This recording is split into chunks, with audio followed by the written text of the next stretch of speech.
E também, no mesmo sentido, saudar a Fabiane pela coragem de convidar eu e ele para estarmos aqui.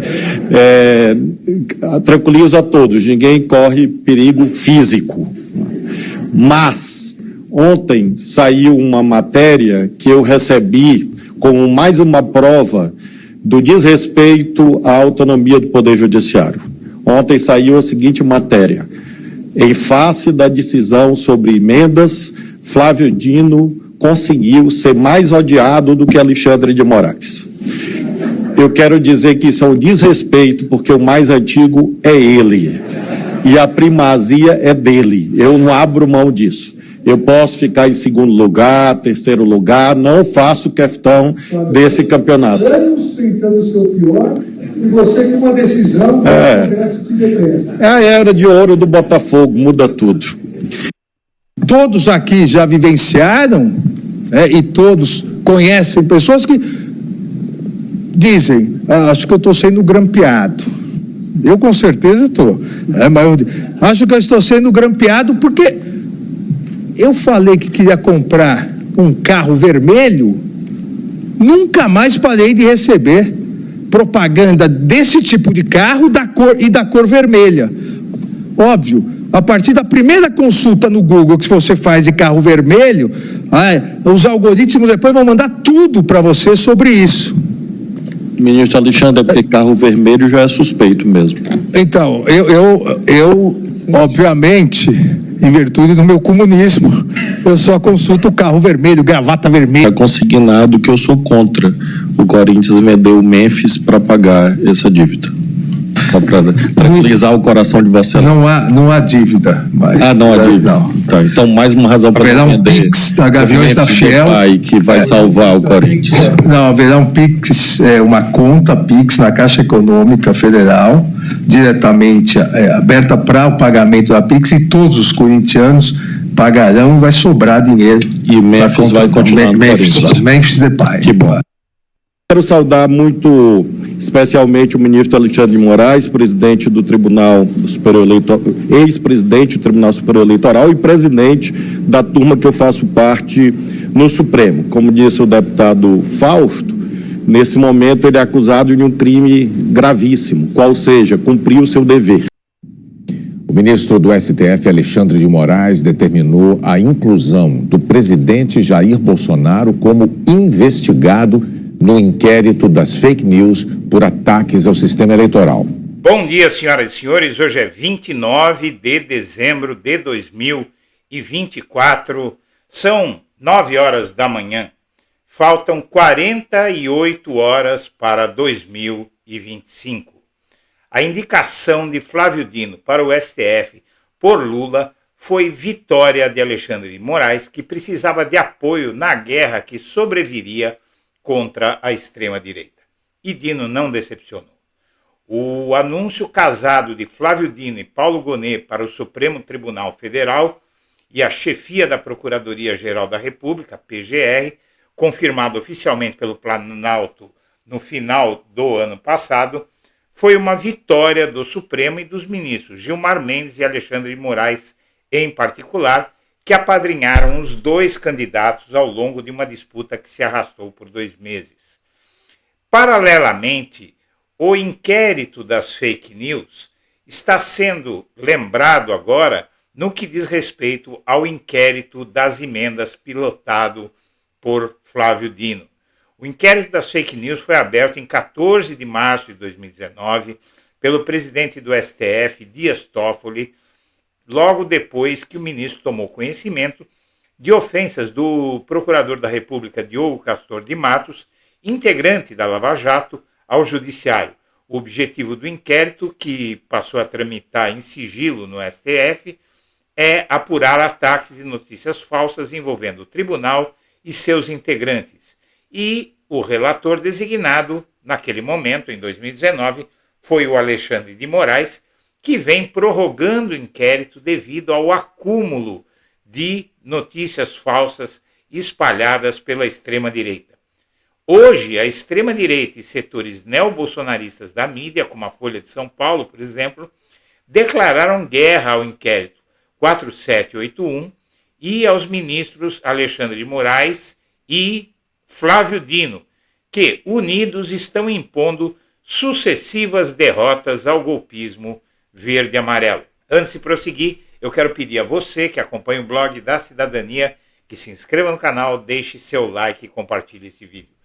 O Gilmar Mendes e o Alexandre de Moraes foram a Lula no final de 2023 para pedir que o Dino e o Gonê fossem nomeados por Lula, respectivamente, como novo ministro do Supremo, na vaga de Rosa Weber, e, na verdade, na vaga de Lewandowski, não é? E, na verdade, o Paulo Gonê na Procuradoria-Geral da República, porque ambos são muito conhecidos dos ministros do STF, mas no caso aqui, falemos de Flávio Dino. Flávio Dino era o que estava faltando no STF para que o tribunal conseguisse enfrentar melhor uma guerra que sobreviria com a persecução penal daqueles que tentaram implantar uma ditadura no Brasil, tendo Jair Bolsonaro à frente.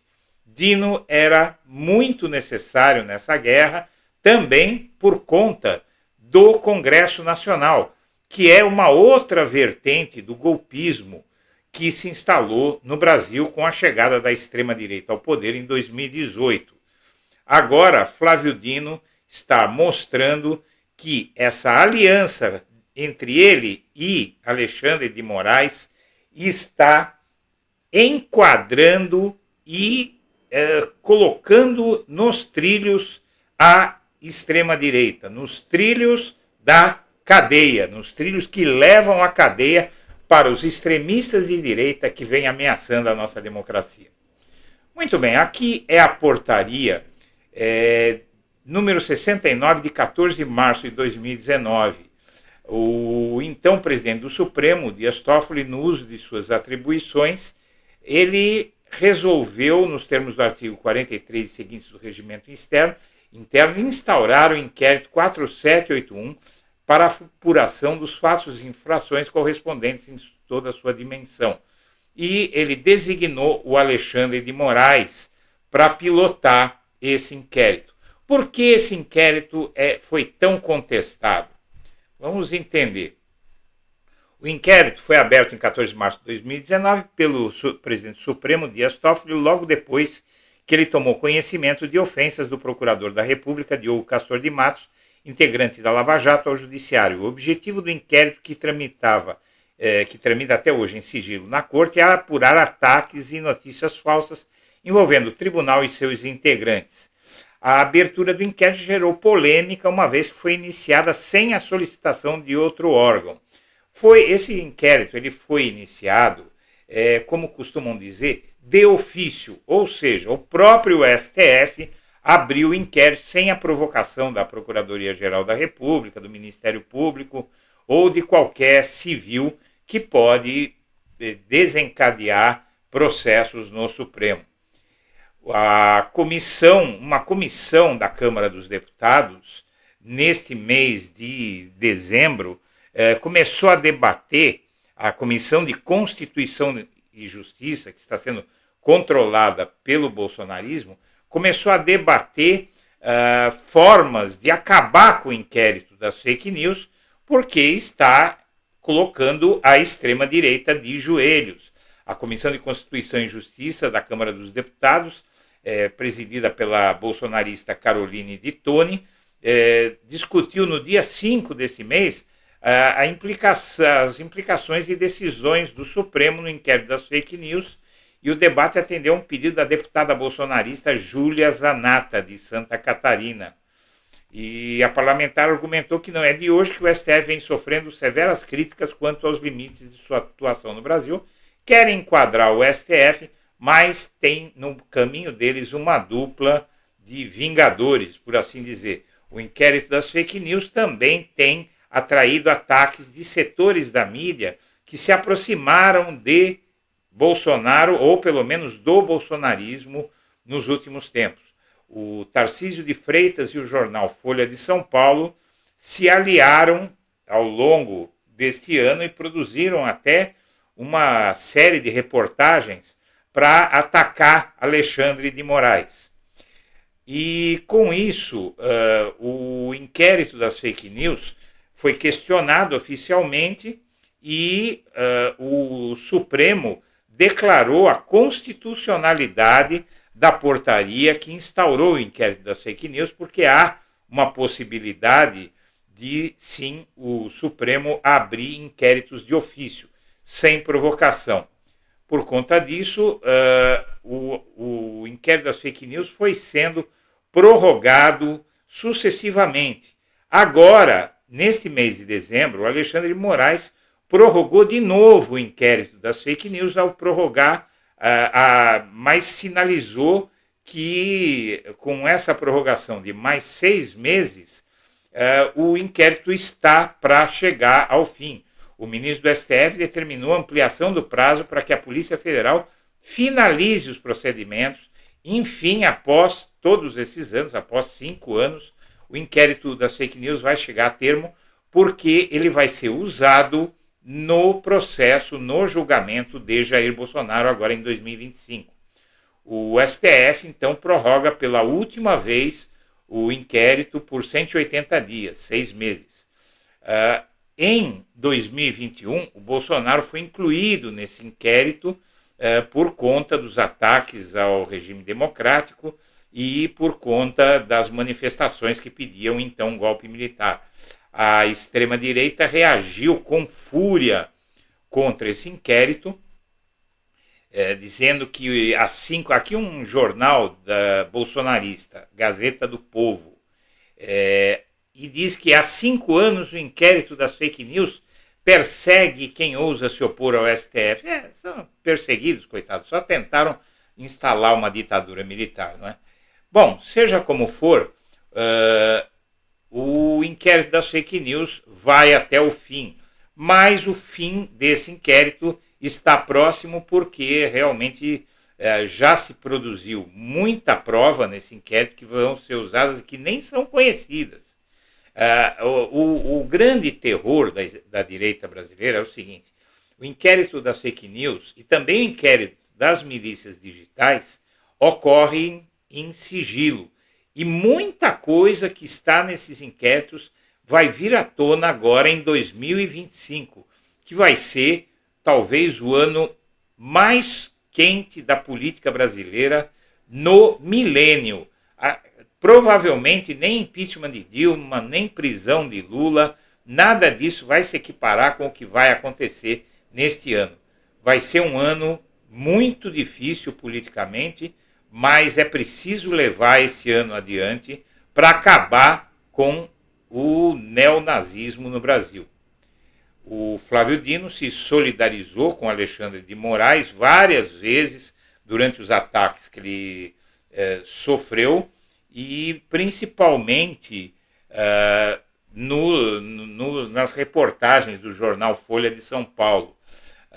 O Dino vem apoiando o Alexandre de Moraes de forma inconteste. O ministro disse ser equivocado o pensamento de que o Moraes decide sozinho os rumos do tribunal. E isso aconteceu no âmbito de uma tentativa de explodir o Supremo de um bolsonarista maluco, e o Flávio Dino se solidarizava com o Moraes porque ele era o ataque do homem-bomba que atacou o Supremo. O Dino vem, então, dando ao Alexandre de Moraes o apoio que ele tem, que ele necessita, na verdade, exaltando a coragem dele, e o Dino, com tanta coragem quanto, acompanhou o Moraes, votou foi o primeiro ministro a votar a favor da suspensão do X no Brasil, e ele e Moraes demonstram uma relação muito sintonizada. Eles brincam o tempo inteiro e mandam recados também para os inimigos que os estão fustigando. O Dino também defendeu o Alexandre de Moraes no âmbito daquelas reportagens da Folha de São Paulo que acusavam o Alexandre de Moraes de não ter oficiado a si mesmo para pedir medidas ao TSE no âmbito das eleições de 2022. Por quê? Porque o Moraes, então, era relator dos inquéritos contra Bolsonaro no Supremo e também era presidente do TSE. Só que o TSE tinha poder de polícia para suspender perfis que estavam espalhando fake news durante as eleições e tal. E, evidentemente, a Folha de São Paulo se apegou no fato de que, como o ministro ocupava um cargo no Supremo e outro no TSE, ele não mandava um ofício, ou seja, uma comunicação assinada para si mesmo pedindo as medidas. É uma palhaçada. O mundo jurídico debochou até da reportagem da Folha de São Paulo, mas ela serviu para convocar a manifestação de 7 de setembro deste ano, que fracassou. E aí, com esse fracasso, tudo acabou enterrado. O Dino diz que o Moraes pediu legalmente relatórios ao TSE e iniciou um movimento do Supremo de apoio integral a Alexandre de Moraes, acabando com a festa da Folha de São Paulo. E agora o Flávio Dino começa a produzir a sua cota de ações contra o golpismo e contra, inclusive, uma chantagem ao governo ilegal que tem sido feita pela Câmara dos Deputados, sobretudo. O ministro Flávio Dino suspendeu emendas parlamentares impositivas que, inclusive, dispensavam o Congresso de negociar com o governo Lula. Então, como o governo federal estava sendo, por essas emendas impositivas, obrigado a dar dinheiro que não sabia onde os parlamentares iam enfiar, o Flávio Dino acabou com essa festa e agora, por emendas, o Congresso tem que negociar com o Lula e o Dino está impondo transparência, saber para quem foi o dinheiro e para que esse dinheiro seria usado. Resta lembrar que nós estamos falando de 50 bilhões de reais em emendas no total. Aqui você tem uma ação direta de inconstitucionalidade protocolada pelo PSOL no STF e caiu nas mãos do Flávio Dino. Aqui o Flávio Dino acolhe o pedido do PSOL e instala uma ação direta de inconstitucionalidade com pedido de medida cautelar ajuizada pelo PSOL em face de dispositivos constitucionais introduzidos pelas emendas constitucionais número tal, e aí passou a investigar as emendas e suspendeu as emendas. Aí negociaram, o Congresso foi lá, o Lira foi lá no STF, deputados, senadores sentaram com o Flávio Dino e o governo, inclusive, né, o presidente Lula, e fizeram um acordo. Não, a partir de agora vai ser transparente e tal, mas no fim, agora no fim do ano, o Lira inventou uma história. O que é que ele fez? Ele, em vez de cumprir o acordo que tinha sido feito de fazer com que as comissões temáticas do Congresso discutissem as emendas e divulgassem detalhes de cada uma delas, para que deputado ia, para que ia servir, o que é que o Lira fez? Ele colocou os líderes dos partidos no lugar das comissões para assinarem sem explicar nada as emendas e restaurou as emendas secretas, o orçamento secreto. O Dino foi lá e suspendeu de novo. Ponto. E agora, a Câmara dos Deputados teme que a investigação sobre as emendas seja o inquérito das fake news do Flávio Dino. O medo é que a medida se torne um novo inquérito-mãe, como que é relatado por Alexandre de Moraes. Líderes partidários da Câmara dos Deputados veem com apreensão a determinação do Flávio Dino, do Supremo Tribunal Federal, de abertura de um inquérito na Polícia Federal para apurar a liberação de 4,2 bilhões em emendas parlamentares. O medo é que a medida sem precedentes e considerada excessivamente severa por deputados se torne um novo inquérito mãe, a exemplo do que existe hoje sobre as fake news, que se arrasta há mais de 5 anos sob a relatoria do Alexandre de Moraes. Aí você vê o tom da Folha de São Paulo de criticar o inquérito das fake news e de criticar indiretamente o Dino por causa das emendas. Veja no que esse jornal se tornou. Em outras palavras, critica a Folha, seria uma investigação que permaneceria aberta sem prazo ou objeto definidos, pairando sobre o Congresso para abranger qualquer denúncia sobre desvio de finalidade ou falta de transparência na liberação das emendas. Nas palavras de um líder da base do governo, Dino ganharia seu próprio inquérito do fim do mundo. E ganhou e vai conduzir exatamente como faz o Alexandre de Moraes, com mão de ferro, porque, apesar da defesa infame desse jornal, de uma prática que leva bilhões de dinheiro público para as mãos de deputados que ninguém sabe quais são e para fazer não se sabe o quê, a Folha de São Paulo tenta caracterizar como negativa essa iniciativa do ministro Flávio Dino. Mas a investigação já está produzindo efeitos. A Polícia Federal já começou a investigar e vê papel central de deputado em esquema de vendas e compra de votos e vai começar a apurar uma enormidade de escândalos a partir de agora. Prefeitos do Amazonas já estão se enquadrando e cumprindo a decisão do Flávio Dino, esclarecendo que não houve retirada de emendas e que o Flávio Dino vai ser atendido, tal, já estão se enquadrando. Mas essas emendas parlamentares, elas provocaram uma necessidade da decisão de Dino sobre a explicação dada pelo Congresso. E o Congresso está tenso pela espera da decisão de Dino. O ministro analisa a argumentação da Câmara entregue na sexta-feira, anteontem, para tentar liberar 4,2 bilhões e o magistrado cobrou respostas objetivas, mas o Legislativo sustenta que fez o caminho orientado pelo governo. E o Dino falou que não quer saber. Agora ele vai responder, provavelmente entre hoje e amanhã ele vai responder à comunicação da resposta da Câmara. Ele deve responder hoje, inclusive, diz hoje, domingo, ao encaminhamento feito na sexta-feira pela Câmara dos Deputados das indagações que o levaram a manter suspensa a liberação de 4,2 bilhões em emendas parlamentares.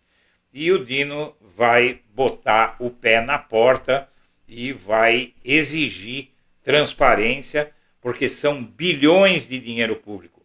Enquanto isso, a Polícia Federal vai começar a levantar mais escândalos e vai haver mais processos e mais cadeia para quem rouba o Brasil descaradamente. Senhoras e senhores, eu agradeço a atenção e deixo meu abraço para todo mundo.